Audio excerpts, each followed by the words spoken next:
So hello scholars, हम class 10th math chapter 1 कर रहे थे। बच्चों चैप्टर 1 का नेम क्या था हमारा? Real numbers. और इसके एक्सरसाइज 1.1 कंप्लीट करना हमने स्टार्ट किया था।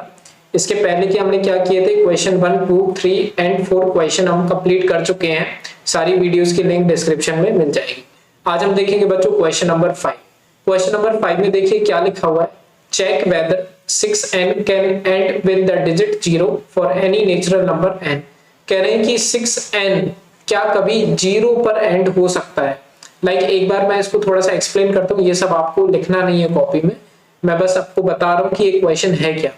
तो सबसे पहले ये कह रहे हैं कि 6n है और यहाँ पे n जो है वो एक नेचुरल नंबर है। और नेचुरल नंबर क्या होते हैं? जो 1 से स्टार्ट होते हैं और पॉजिटिव इनफिनाइट तक चले जाते हैं। तो चलो हम इस पे थोड़ा सा ट्राई करके देखते हैं कि सबसे पहले मैंने 6 की पावर 1 डाल दी, क्योंकि पहला नेचुरल नंबर 1 ही होता है। अब 6 की पावर 1 मतलब 6 ही हो जाता है। अब चलो मैं फिर से अब क्या करता हूँ, इस पे 2 डाल देता हूँ, क्योंकि 2 भी मेरा नेचुरल नंबर है। तो जब मैं 2 डालूंगा तो ये हो जाएगा 6 into 6, इसका मतलब हुआ 36। अब 36 भी मेरा क्या नहीं हो रहा है, 0 पर एंड नहीं हो रहा है। इसी तरह से मैं अब एक बार और डाल के दे देता हूँ 3, ठीक है। और अगर मैं 3 डालूंगा तो 6 into 6 into 6, इसका मतलब आई थिंक 216 आएगा। क्लियर? तो अगेन ये मेरा क्या नहीं हो रहा है, 0 पर एंड नहीं हो रहा है। अब ऐसे तो मैं करते ही जाऊंगा, आगे बढ़ते ही जाऊंगा, मुझे पता ही नहीं चलेगा कि कभी 0 पर एंड हो रहा है या नहीं। तो इसको फाइंड आउट करने के लिए एक ट्रिक होती है। वो ट्रिक क्या है वो ध्यान से सुनो। सबसे पहले हमें क्या करना है, ये जो 6 है इसके प्राइम फैक्टराइजेशन कर देना है। जब इसका हम प्राइम फैक्टराइजेशन करते हैं तो देखो क्या आता है, 6 का करेंगे तो 2 3 जा और 3 1 जा, मतलब 6 को मैं कैसे लिख सकता हूँ, 2 into 3 लिख सकता हूँ या नहीं। अब ये कह रहे हैं कि क्या ये 6 की पावर n कभी 0 पर एंड होगी? 0 पर एंड होगी। तो कोई भी नंबर जो 0 पर एंड होता है, मान लो कि अगर मैं कोई भी नंबर लिख दूं, मान लो 260 मैंने लिख दिया, तो ये जो 0 पे एंड हो रहा है इसका मतलब ये 10 से डिविजिबल होगा या नहीं? बिल्कुल होगा। ये नंबर जो रहेगा, जो भी नंबर 0 पर एंड होता है, इसका मतलब वो 10 से डिविजिबल होता है। डिविजिबिलिटी रूल ऑफ 10 पढ़ा है ना, ठीक है। तो अब अगर कोई भी नंबर 10 से डिविजिबल होता है, इसका मतलब उस नंबर में 2 और 5 आना चाहिए, क्योंकि 2 5 का क्या होता है हमारा 10 होता है। क्लियर? तो जैसे कि ये नंबर ये कह रहे हैं कि क्या ये कभी भी 0 पर एंड होगा, तो हम क्या करेंगे, 6 की प्राइम फैक्टराइजेशन की हमने, और जब हमने 6 की प्राइम फैक्टराइजेशन की तो हमारा क्या आ रहा है बच्चों, 2 आ रहा है, लेकिन हमारा 5 नहीं आ रहा है।